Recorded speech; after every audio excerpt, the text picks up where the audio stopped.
The same religion that's capable of hideous acts of destruction can also be capable of moments of healing, of restoration, and of hope. But educate a girl, and you educate her entire family. There is a sun within every person.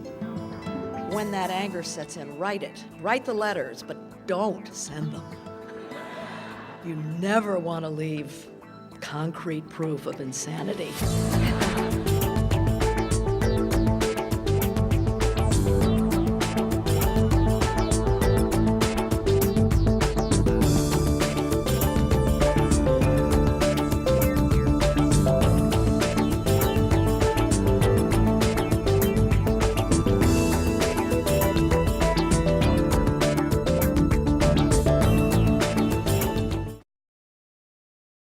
The Nuclear Age Peace Foundation has three major goals: to abolish nuclear weapons, to strengthen international law, and to empower new peace leaders, particularly a new generation of younger peace leaders.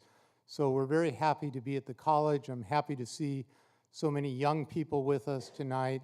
We hope you'll be inspired. We'll hope you will want to be more involved with the work and efforts of the Nuclear Age Peace Foundation, and we encourage you to contact us, and you can do that through wagingpeace.org on the web. Our lecturer this evening is Max Kampleman, a former United States ambassador and a leader in disarmament efforts. He's going to be introduced to you by Lou Cannon in just a moment. And I just want to say three really quick things about Ambassador Kampleman. First of all, he's been a key figure in Washington for 6 decades. Secondly, he's recently worked with George Shultz, William Perry, Sam Nunn, and Henry Kissinger on a project and various projects to go to zero nuclear weapons. And in that sense, Max Kampleman is working in a parallel track with the Nuclear Age Peace Foundation. That's where we want to go, to zero. And third, he's been named by the Library of Congress as a living legend. And I think we don't often have a living legend in our midst, so I think that's a very nice designation and describes well a very decent and charming man. Now let me introduce to you Lou Cannon, who will introduce Max Kampleman.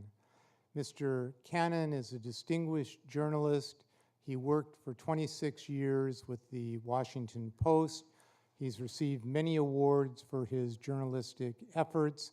Of the 8 books that he's written, 5 focus on Ronald Reagan, so he is considered one of the foremost biographers and experts on the life and presidency of Ronald Reagan. It's a great pleasure to introduce to you Lou Cannon. It's a real pleasure and honor to introduce Max Kampleman, who has made enduring contributions to this shared goal here of abolishing nuclear weapons. You're here tonight to hear Ambassador Kampleman, not Lou Cannon. So I'll try in this introduction to follow the advice of a great president who Max and I both admired, Franklin Delano Roosevelt, who once advised a speaker, be brief, be clear, be seated. Max is a patriot, a gentleman, and a scholar.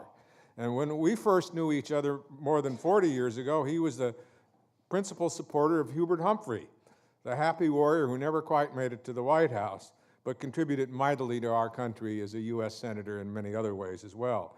Max is from Minnesota, and in the early 1970s, I was working for the Ritter Bureau in Washington, D.C. 2 of the Ritter papers are in St. Paul and Duluth. The bureau chief, Walter Ritter, was a friend of Max, and I went to work that year for the Washington Post with Walter's blessing, and I was supposed to cover the Nixon presidency. But Senator Humphrey was then making a final bid for the White House, and he was old hat compared to George McGovern, and Humphrey's supporters complained to my editors that they weren't getting any coverage. Now, Max was very persuasive with the editors. Later, my editor told me about the meeting, and he asked how I'd like to cover Humphrey full time. I welcomed the assignment, although I'm not sure Hubert Humphrey and Max did, but I covered his candidacy into the end, and I want to thank you for that, Max. Fast forward to 1985, Ronald Reagan is president. Now, I never expected to see Max Kampleman in a Republican administration, but he'd been asked to come aboard in the spirit of partisanship. It's sometimes forgotten, but President Reagan was a visionary on nuclear weapons. A nuclear war can never be won and must never be fought, he said repeatedly, most movingly, before the Japanese Diet.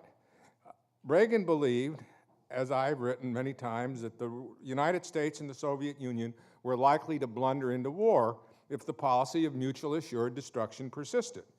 Now, there were those in the Reagan administration who didn't share the president's views. And in 1985, when Mikhail Gorbachev had just become leader of the Soviet Union, Max Kampleman was representing the United States in the nuclear and space talks in Geneva. The talks were hampered by infighting between the State Department and the Pentagon. When a State Department negotiator complained about what he called the obstructionist in the Pentagon, Max told him, as recounted by Strobe Talbot in his book, The Master of the Game, look, learn to live with them, Max said. If you leave guys like that off the delegation, they'll knife you when you come up with something. Let them participate. Let them join in the process of interpreting our instructions to negotiate. This story, there are many like them in Strobe's book, demonstrates an important quality of Max Kampleman, who is simultaneously a realist and an idealist, and he's interested not in posturing, but in getting results. He knows this means working across the partisan aisle at home and working abroad with people whose values we may not share. In 1985, Max was called home from the Geneva negotiations by President Reagan so he could work out a deal on the MX missile with his fellow Democrat, the House Speaker Tip O'Neill. That's Max's story, and I'll let him tell it. But it was an example of the spirit of a greater goal and party that then prevailed in the top echelons of the U.S. government. That spirit animated the negotiations between Reagan and Gorbachev and produced the first treaties of the nuclear age that reduced nuclear arsenals instead of just making them, stabilizing them at ever higher levels. Max Kampleman was an important part of that process. Fast forward another 2 decades to 2006, and Max, never shy about his opinions, is writing an op-ed column for the New York Times that concludes with an appeal to President George W. Bush to go before the United Nations General Assembly and call for a resolution embracing the objective of eliminating all weapons of mass destructions. This column resonates today, for it led to this ongoing effort that David referred to by former Secretaries of State and Defense to support a move to halt nuclear proliferation with the avowed goal of eliminating all nuclear arms. When I was with George Shultz at Stanford last fall, somebody said to him that this was a bipartisan effort, and Secretary Shultz said, no, it's a nonpartisan effort, and it's necessary. I probably should have devoted this introduction more to Max's awards, which are so numerous they would have consumed my allotted time, but let me mention only 2, and they're mentioned in the program. He received the Presidential Medal of Freedom from President Clinton and the Presidential Citizens Medal from President Reagan. And no doubt someday he'll receive an award from President Obama, who has taken up the torch of eliminating nuclear weapons. Obama has been criticized, as Reagan was before him, of having a utopian goal, but it's also a necessary goal. And the notion that we can be destroyed in nuclear war, as Steve Crandell told you, it's not a metaphor. The Bulletin of the Atomic Science keeps what is known as the Doomsday Clock, which was 2 minutes from the midnight of nuclear war in the early 1950s, and 17 minutes from midnight after what Reagan and Gorbachev wrought. It is now 6 minutes to midnight. My friends, Max Kampleman has worked for decades to set this clock back in ways both great and small, and he's still working toward that end, and he has many stories to tell. Let's give a rousing welcome to Max Kampleman. It's clear, obviously, that we're dealing with an extremely sensitive subject and an extremely difficult subject. But I think it's important for us as we look at the difficulties involved, not to ignore the potentials that are involved. And I really personally am pleased to see that the Nuclear Age Foundation here has decided to have something called the Frank Kelly Lecture. Frank Kelly and I were friends back in Washington when he was active in journalism, and it's really a pleasure to see him here in this very healthy environment. Now, I did prepare a talk here because I think it's important that we pay attention to details as well as to the broad spirit. And I do want to commend the Nuclear Age Peace Foundation for giving me the opportunity to join you and others in this objective. It'll take time, and it'll take patience, some pain, and good fortune for our welfare as a people and as parts of a civilized society to deal with the threats that today exist in the direction of human survival.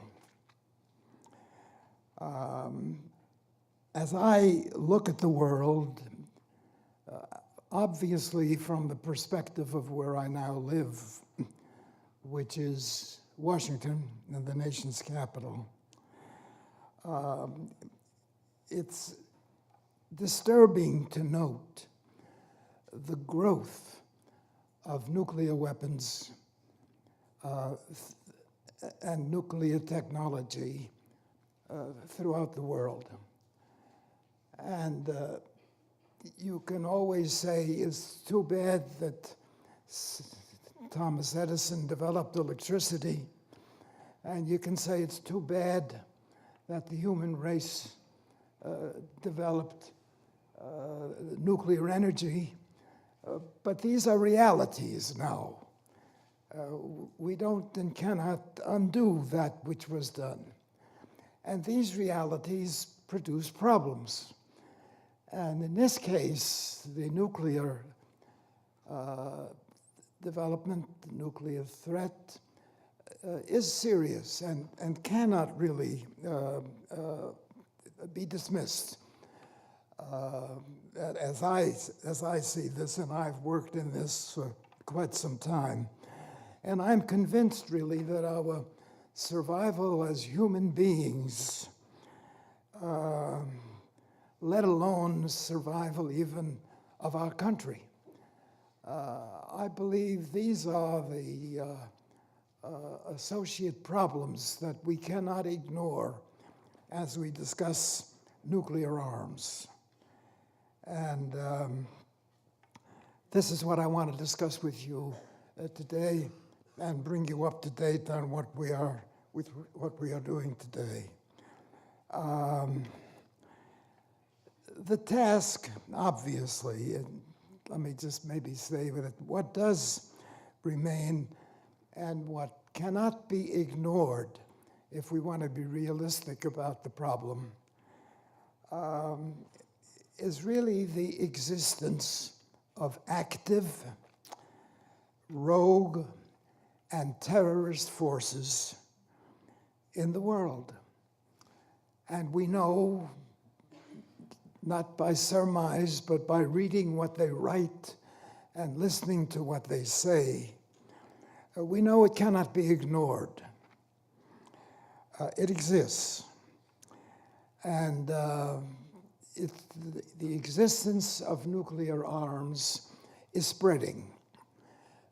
It isn't necessarily being limited the way it should be.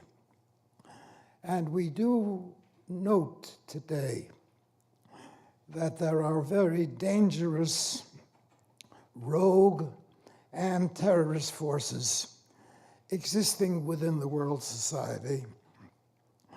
And I myself am convinced, as I've looked at this problem, tried to analyze it, tried to understand it, tried to look and see what you can do to deal with it, I am convinced that zero nuclear weapons,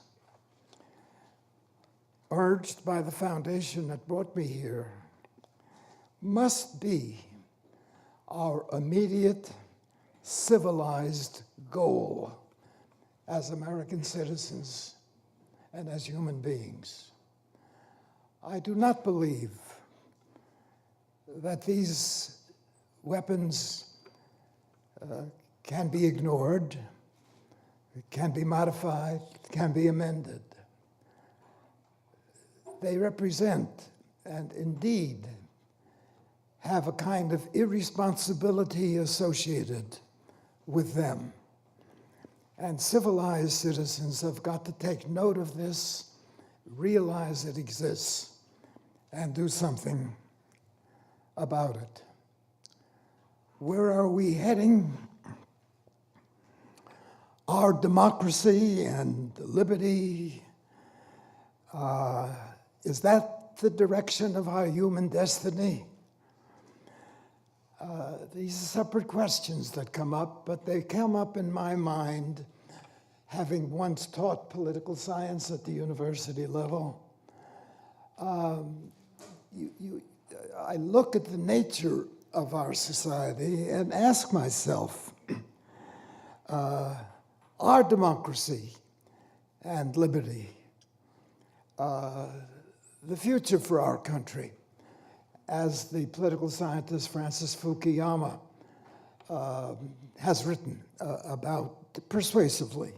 But the alternative is to say, particularly to a young audience, is to say, as we look ahead, are we observing a kind of inevitable, violent, worldwide crash of our civilizations, which the political scientist Sam Huntington, who's written extensively, believes to be the future of the American society and of the world society.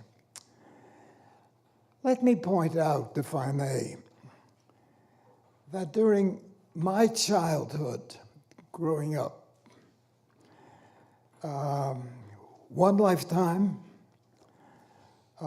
strange as it may appear to you, and I say this to student audiences, in my lifetime, there were no vitamin tablets, no antibiotics, no television, no dial telephones, no refrigerators, no FM radios, no synthetic fibers, no dishwashers, no electric blankets during my lifetime, no airmail, no transatlantic airlines, no instant coffee, no Xerox, no air conditioning, no frozen foods, no contact lenses, which I have, no birth control pills, no transistors, and I can tell you, go on with that list endlessly. One lifetime. My lifetime, one lifetime. Now, in my lifetime, medical knowledge available to physicians has increased perhaps, I don't know, more than tenfold. I'm told that more than 80% of all the scientists who ever lived our life today, which in itself is quite an interesting development. The average lifespan of the human being keeps steadily increasing with developments created by the human being. We now have complicated computers, new materials, new biological and biotechnological processes, and many more, frankly, which overwhelm me, a political scientist and not a physical scientist. And they are altering every phase of our lives today. They even alter our deaths, and they even alter our reproduction. We're living today in a period of information power. The telefax, electronic mail, the supercomputer, high-definition television, the laser printer, the cellular phone, the optical disc, video conferences, which I don't understand, the satellite dish, instruments which still appear, to my eyes at least, to be near miracles. No generation since the beginning of the human race has experienced or absorbed as much change so rapidly. And I guess I have to say to myself, it's only the beginning. That's the kind of a world in which we're living. And as an indication of that, much more than 100,000 scientific journals publish each year the flood of new knowledge that pours out of the colleges and universities and the laboratories of the world. And this is the world in which we're now living. The changes that we're now talking about, that I'm describing to you. And these developments that I've just described are really stretching our minds and our grasp of reality to the outermost dimensions of our capacity to understand them, to be more accurate, of my capacity to understand them. And as we look ahead, we must agree that we have only the minutest glimpse of what our universe really is in its complexity. We also barely understand the human brain and human energy. And we barely understand the endless horizons of space and the mysteries found in the great depths of our oceans and our seas. They're still virtually unknown to us. This is the world in which we are living today as we want to look ahead, and this is particularly relevant to young people. I believe that our science, complicated as it is from what I've described to you, I believe that our science is today only a drop, and our ignorance remains an ocean. Now, it's been said by many that necessity is the mother of invention. I suggest the corollary is also true. Invention is the mother of necessity. Technology and communication are necessitating basic changes in our lives. And those of us in this audience who are closer to my age have obviously experienced it vividly and rapidly, but the changes have been there. Information, just the process of information has become more accessible in all parts of our globe, putting, I might say, authoritarian governments in a serious disadvantage. Because as people know what's happening and participate and are affected by it, they also invent ways and means of having some influence in it, which political scientists should themselves consider now. We don't understand it enough, but we ought to be considering this and looking forward to that. The world today is much smaller than it was during my day when I grew up and when I was in college. There's no escaping the fact that the sound of a whisper or a whimper, I suppose, in one part of our world can immediately be heard in all parts of the world. No secrets. We know what's happening every place. This is the world in which we live. And consequences follow from that. And yet, the world body politic, the organized body politic of the world, has not kept pace with the world of science and technology. Just as the individual human body must adjust to the climate in which we live, so is it necessary for governments and administrations to examine the atmosphere in which they live. The new directions and changes are apparent and not necessarily en route yet.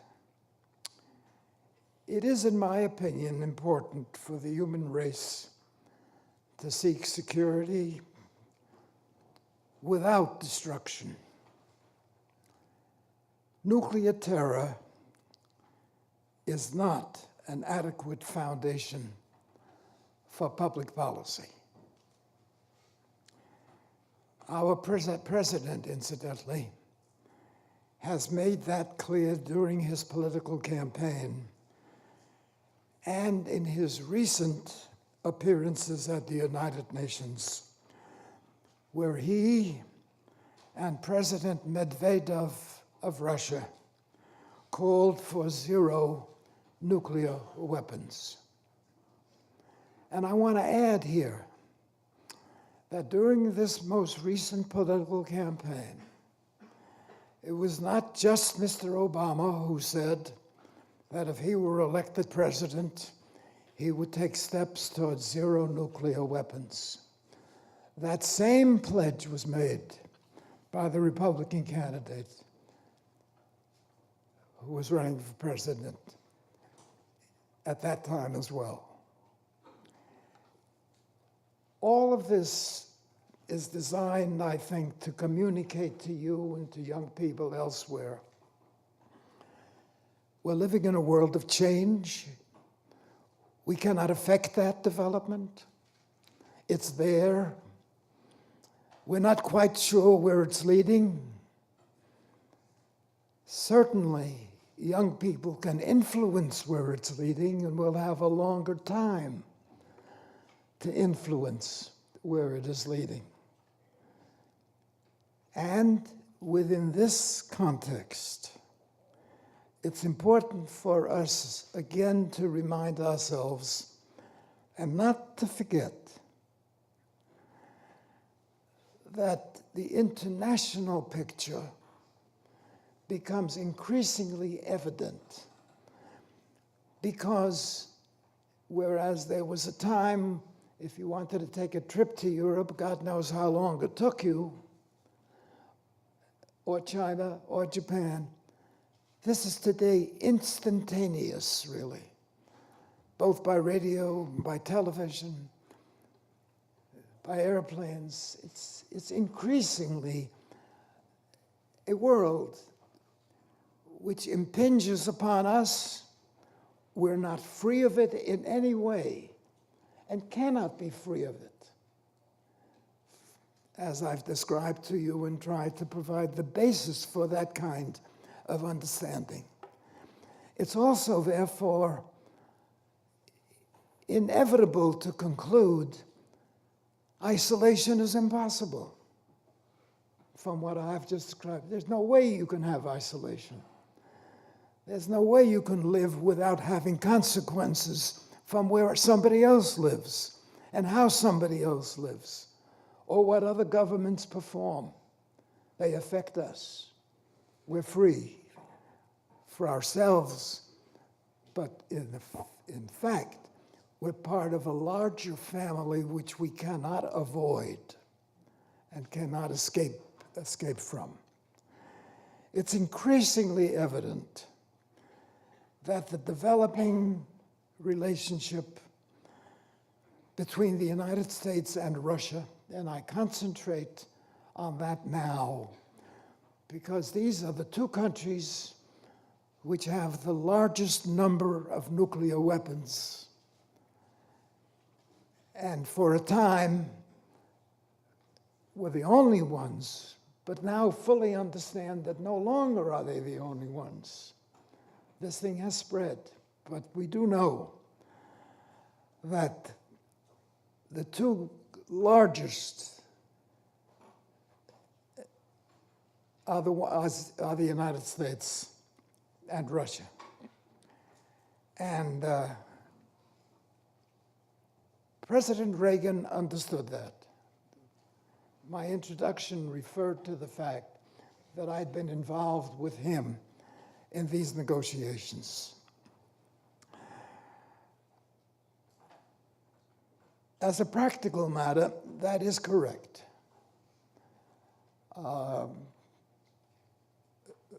We and the Soviet Union came to believe that since we were the two with the largest number, we should meet with each other, talk to each other, and try to see if there is a common bond that might exist, which would deal with the subject. Now, I want to drop a footnote here to say that this process began, this realization began, and it was a realization which fortunately was accepted by our president when he was there, President Reagan, who understood, came to Washington, came to see, came to understand, had people explain to him, became a reality. And the reality also was that so did Russia have this strength, this ability to destroy. And it was healthy, hopeful, that the two of them could sit down, and they had a virtual monopoly, which no longer exists, I might say, on nuclear weapons. That became a vehicle to, how do we handle this? How do we handle it, knowing that others are beginning to do this as well? How do you handle this? And frankly, others did do this. But we were the largest, the two of us were the largest.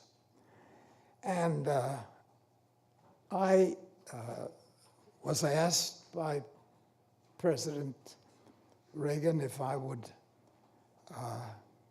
represent the United States in negotiations with the Soviet Union on this particular issue. We had begun those talks earlier, and it was evident on the part of both of our countries that this was not a simple question, that this had growing international implications.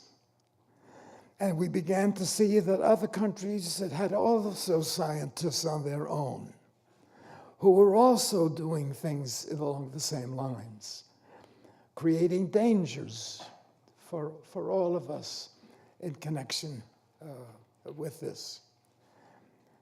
As a matter of fact,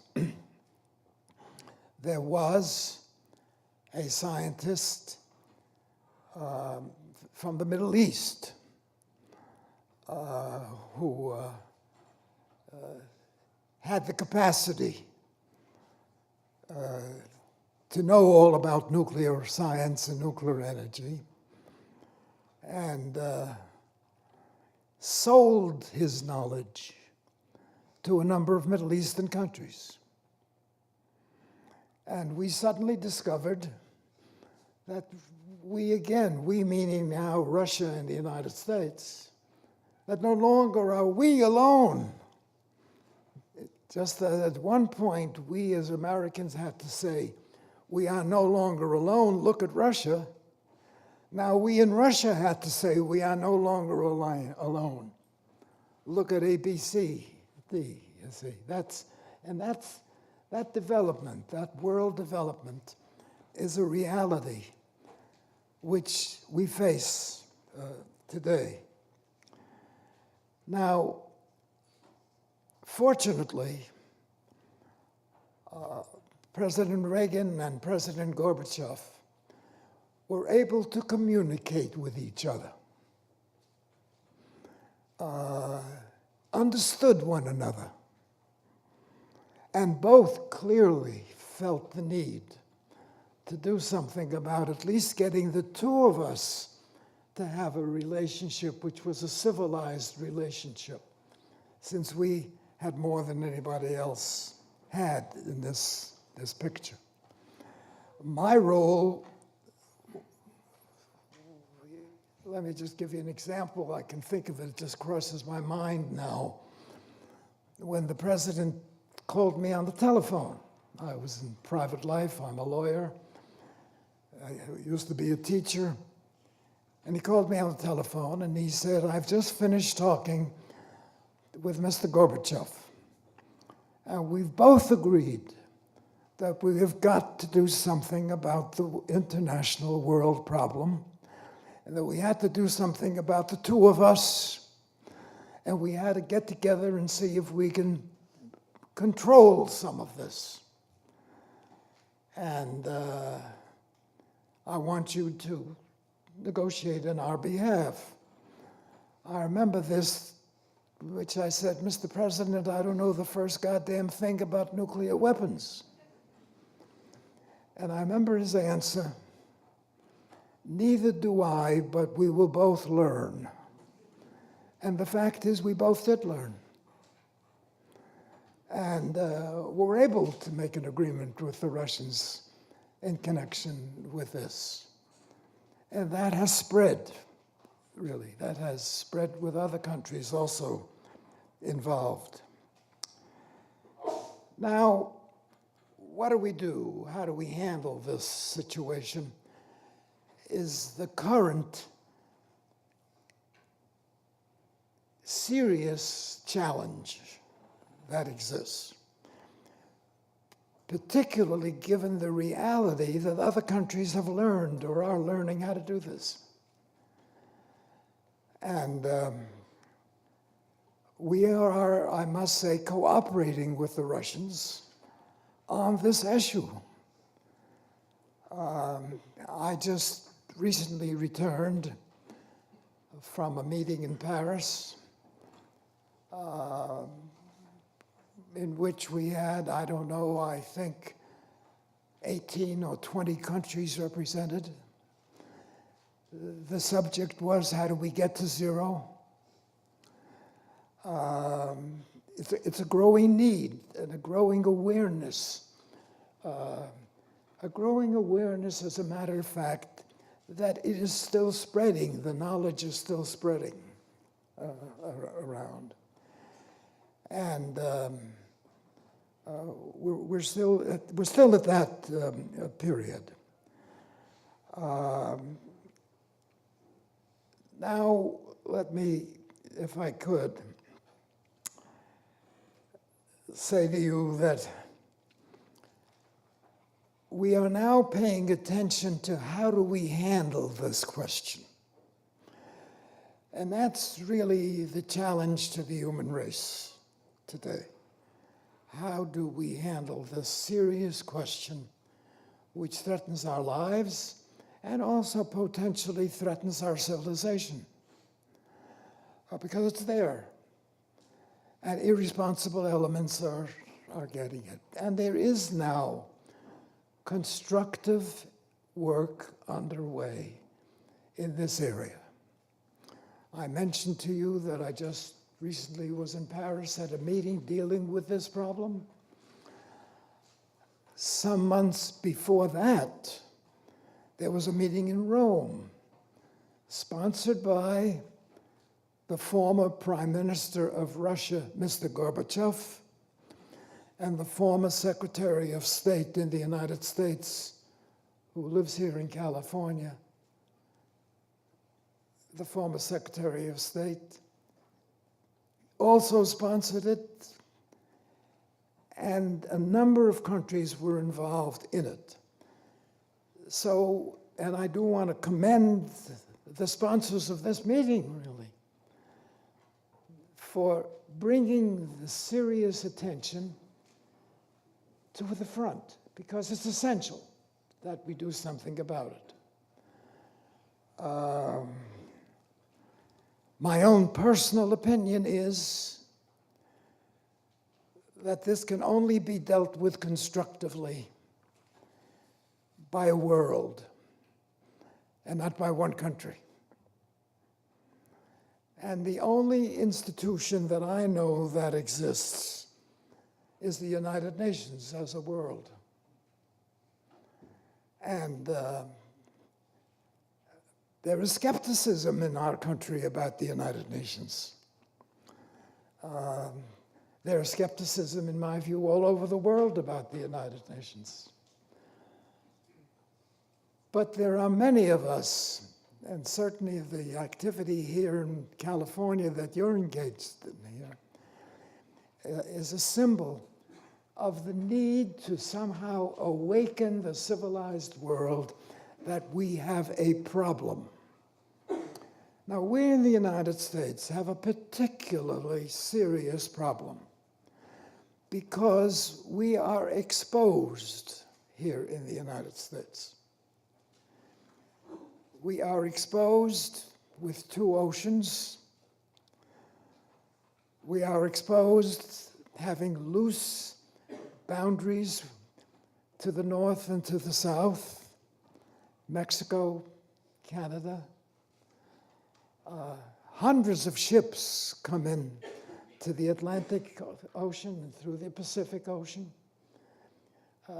We are not safe by any means. Our government in Washington understands this, is doing what it can, is working hard on this issue. But a better solution is to get rid of it for the world. And that's also underway, to get rid of it for the world. And this is where the leadership of the United States and Russia and others plays a very important role, and where your organization here, right here in this city, plays a very important role in getting consciousness and getting the people to alert to themselves to this, in getting people to understand. I salute Lou Cannon, I salute Frank Kelly, both of whom have associated themselves with this objective of zero. And it should not be a political issue, it should be a human issue. And it is for that reason, frankly, that I really take time to come here, to come elsewhere, to meet with others, and to try to make the world understand that we are at a very critical time now and have a responsibility to do something about it. I believe that there's nothing more urgent confronting really the people of all nations and cultures than the banning of all nuclear weapons under an international set of agreements. And I myself have seen no better area for activity. The only area of activity that I see is that area in the United Nations that exists. And it's interesting for me to note that when the United Nations was created and the decision was made to have the United Nations in New York, there was a big debate at the time because there were many nations that didn't feel it ought to be in the United States. But there it was. And as we look at the speech by President Harry Truman, when he opened the opening session of the United Nations, he called for the abolition of nuclear weapons of mass destruction. And it's now that I begin to sense a growing feeling of we got to address this problem and do something about it. And so I was very pleased that the invitation to come here, to meet with you, to continue a kind of public information as to what we're doing and why we need to do something about it, rather than go on just with our lives without it. Because I believe that until the zero goal is reached, we're going to have problems, we're going to have headaches, we're going to have damage, we're going to have a reality that we won't like. And I note this here, particularly in this campus, because of the fact that it's the young people who will really have the challenge of establishing the solution. It's easy for me to spend my time describing the problem. It's for the younger generation to take the time and the trouble, and it's universities and colleges of learning to take the time and the trouble to solve the problem and move the civilization forward. Thank you very much.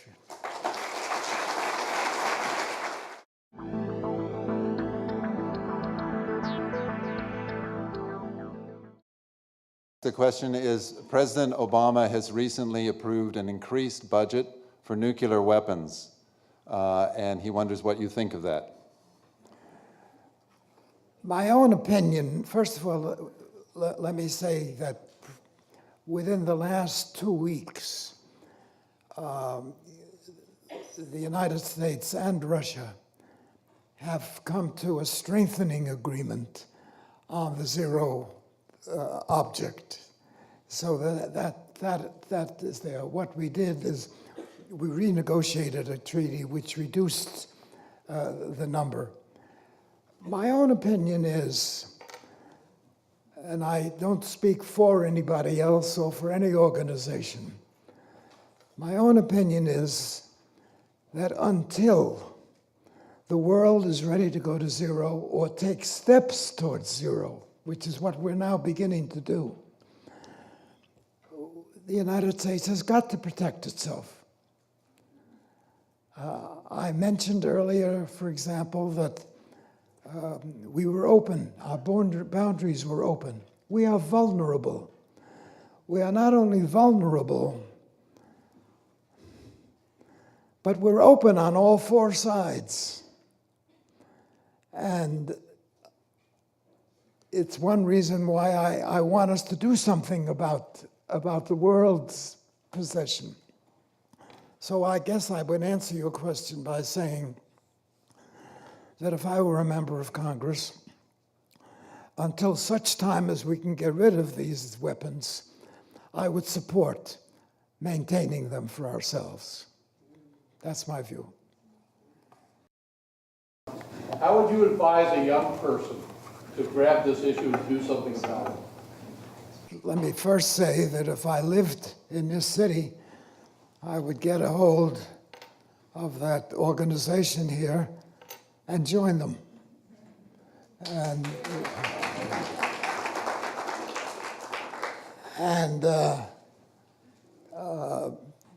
follow it carefully. We're finding now chapters being created on college campuses dealing with zero.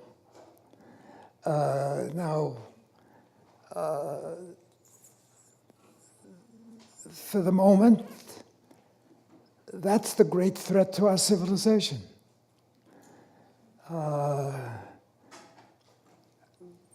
You know, I mentioned before that we've had meetings now in different parts. Rome, I myself have been recently in Rome and Paris. I've been 3 times at the United Nations. In all these places, there are people working towards zero.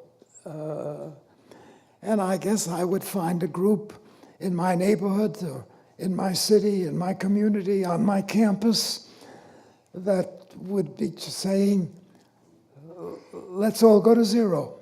You see, that's the activity. It isn't complicated. It's difficult to achieve, but it's less difficult than one might think, because the adults of the world appreciate the danger also. It isn't just the young people who appreciate the danger. And